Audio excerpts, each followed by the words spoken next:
Now, in the daily brief, I was talking about how, this is bad that these things have happened, but intelligence sharing has gone away. The Brits were told you can't do intelligence sharing if you get anything from the United States.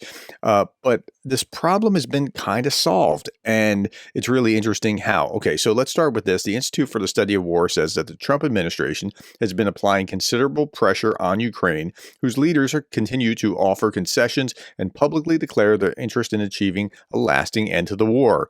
These Trump administration policies are undermining the leverage that the United States needs to get Putin to accept any peace agreement that is in the interest of the United States, Ukraine, and Europe. Yeah, so they're only pressuring the Ukrainians. They're not pressuring the Russians. It's really odd how this is playing out.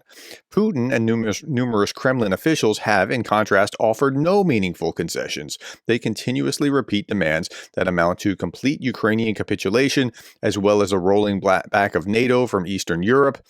U.S. policies suspending military aid and intelligence sharing to Ukraine reduce the leverage that U.S. President Donald Trump needs to achieve his stated policy objective of bringing about an end to the war in Ukraine on acceptable terms. TASTA requires increasing pressure on Russia, not on Ukraine. So yesterday we found out that we're not going to share military intelligence with Ukraine either. And by the way, Britain, you can't do it either if it comes from the U.S. Okay, well, problems being solved in some way. Now, Macron came out in a conference yesterday or the day before. I'm trying to remember which. It's all going so fast in my mind. Macron opposes a ceasefire in Ukraine. He said that peace, quote, cannot be achieved at any cost under Russian dictates or through Ukraine's capitulation, unquote. Well, that was big. But then Macron also stepped up in another big way, too.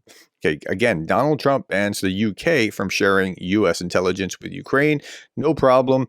France has already stepped into the role of supplying Ukraine with military intelligence after the United States stopped. So France has its own spy satellites, vast reconnaissance capabilities, and so France is actually stepping into the breach. It's really been interesting watching what has happened in this war, as initially the first world leader to really step up was Boris Johnson. He was in Kyiv just days after everything went on, and he was there supporting him. But Macron has increasingly been like a leading light, a leading example to the rest of the Europeans, the European community of stepping up. And there are other stalwarts like in Poland or whatever else, but Macron, I mean, I've got to give him props.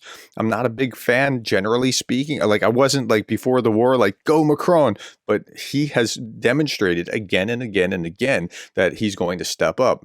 Macron, the French nuclear arsenal is sovereign. The president takes decisions. He's the commander in chief. Whoa, what's he talking about? Well, Macron is launching a strategic debate about nuclear sharing with other countries. Why? Well, the Europeans have always been feeling safe under the American nuclear umbrella.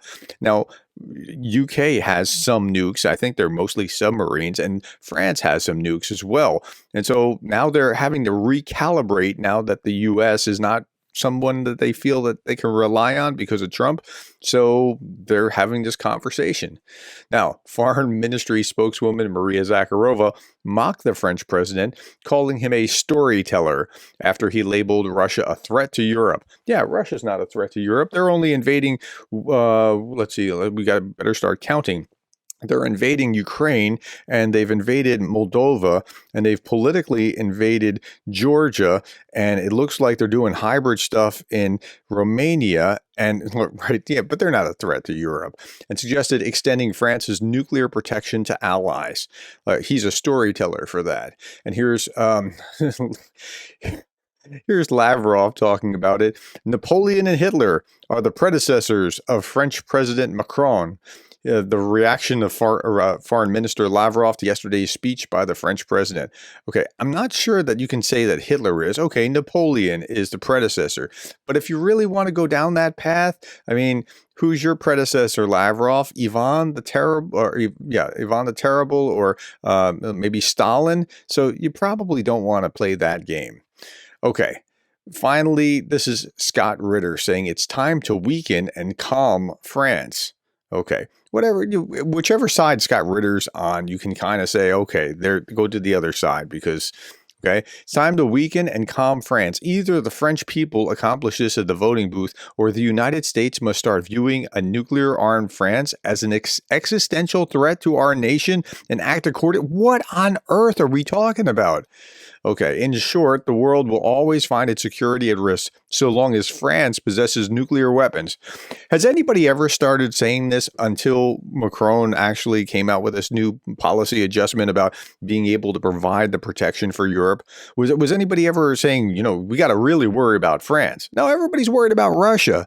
So that's where we are. So this is what's Macron has stepped up in a big way after Trump did what he did.